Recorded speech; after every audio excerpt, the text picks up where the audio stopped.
Oi galera, beleza?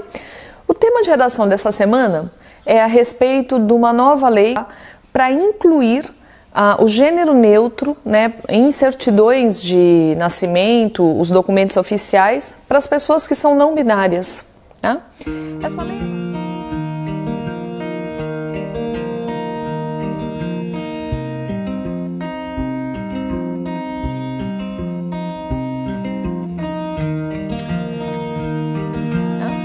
Essa lei é bacana, né? É mais um avanço que a sociedade brasileira dá em relação ao combate à homofobia, ao preconceito e ao machismo que são intrínsecos a uma sociedade patriarcal como a nossa.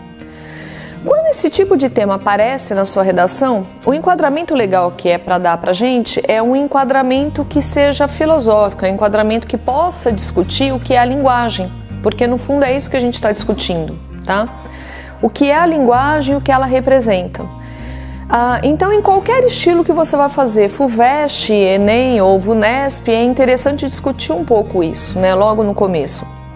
O Aristóteles, por exemplo, diz sobre a gente que nós somos seres políticos, mas que nós só somos seres políticos pelo desenvolvimento da linguagem, que ele vai falar, olha, a linguagem ela é capaz de dar forma ao logos. Então, o que diferencia a fala de um ser humano do latido de um cachorro, tá? Um cachorro, ele late para exprimir uma emoção, raiva, prazer em te ver. Mas nós falamos, gente, para conseguir organizar a sociedade, atribuir valores. Então, ao incluir a possibilidade, né, de nomes não binários, né, de nomes de gênero neutro para pessoas não binárias, o que o Supremo Tribunal está fazendo é dar visibilidade para essas pessoas, é dizer, olha, nós sabemos que vocês existem, né? E a sua redação é interessante você ir colocando esses valores, né? Porque a redação ela não discute fatos, mas ela discute fundamentalmente quais são os valores que a sociedade indica a partir das leis que são criadas, principalmente quando a gente discute leis em temas de redação, que praticamente é o que tem caído. Na sequência, seria interessante a gente pensar, por exemplo, no conceito de linguagem para Platão. E aí a gente pode aplacar, né, emplacar com Platão vários temas de redação. Platão, por exemplo, daria para a gente pensar em preconceito linguístico, daria para pensar inclusive em censura, né? Quando, por exemplo, o governo federal decreta que a gente tem que chamar a ditadura militar de contragolpe comunista, né? É uma censura, é uma forma de censura. E essa censura, né, ela é feita por meio da linguagem. O Platão traz para a gente 3 dimensões da linguagem. A linguagem como farmakon, né, que é o que ele dizia, a linguagem é um farmakon. Farmakon vai dar farmácia, vai dar fármaco depois. Agora, esse farmakon ele vai produzir 3 resultados.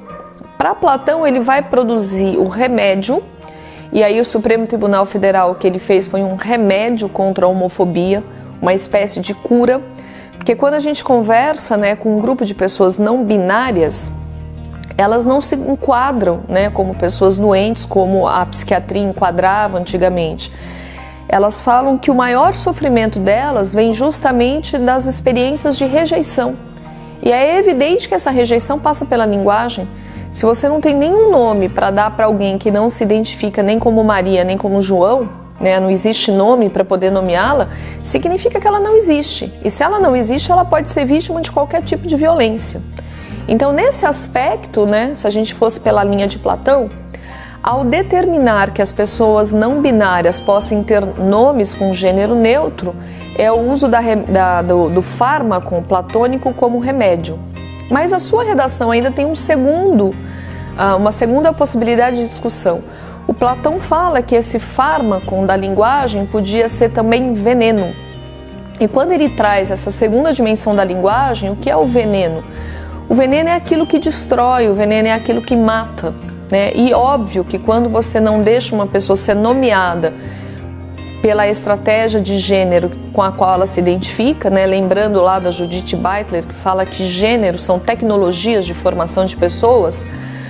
Quando você não permite que ela tenha um nome que possa identificá-la com aquilo que ela se identifique, não com a imposição que a sociedade identifica nela, você a está envenenando no sentido de matá-la, né? Como se desse para ela cicuta, que é um veneno extremamente poderoso.